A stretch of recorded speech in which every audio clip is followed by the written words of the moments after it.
Hello everyone, আজকের আপনাদের সঙ্গে একটা এগ তরকারি রেসিপি শেয়ার করব। তার জন্য প্রথমে প্রেসারে ভিজিয়ে রাখা তরকার ডাল দিয়ে দেব, তাতে পরিমাণ মতো জল দিয়ে নুন হলুদ দিয়ে দুটো সিটি দিয়ে দেব। দুটো সিটি দিলে পারফেক্ট কুক হবে, বেশি সেদ্ধও হবে না, আবার বেশি গোটা গোটাও থাকবে না। সেদ্ধ হয়ে যাওয়ার পরে কড়াইতে তেল দেব, সর্ষের তেল। সর্ষের তেলটা গরম হয়ে গেলে দিয়ে দেব গোটা জিরে, তারপরে দিয়ে দেব কুচনো পেঁয়াজ। কুচনো পেঁয়াজটা একটু নেড়ে চেড়ে কুচিয়ে রাখা আদা রসুন আর কাঁচা লঙ্কা দিয়ে দেব, দিয়ে আবারও ভালো করে নেড়ে চেড়ে একটু ভাজা ভাজা করে নেব। নিয়ে নেওয়ার পরে দিয়ে দেবো কুচনো টমেটো।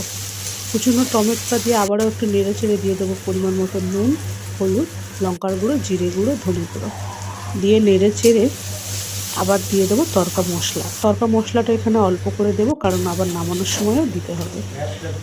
দিয়ে দেওয়ার পরে নেড়ে চেড়ে দিয়ে দেবো 3টে ডিম। আমি মশলার সাথেই ডিমটা ভেজে ভেজে নিয়েছি, আপনারা চাইলে ডিমটা আগেও ভেজে নিতে পারেন। মশলাটার সাথে যখন ডিমটা পুরোপুরি ভালোভাবে ভাজা হয়ে যাবে, দিয়ে দেবো সেদ্ধ করে রাখা ডাল আর পরিমাণ মতো জল দিয়ে ভালো করে ফুটিয়ে নেব। নিয়ে মাখো মাখো হয়ে এলে দিয়ে দেবো তড়কা মশলা, দিয়ে আবারও একটু নেড়ে চেড়ে নামিয়ে নিলেই তৈরি হয়ে যাবে আমাদের আজকের রেসিপি এগ তড়কা।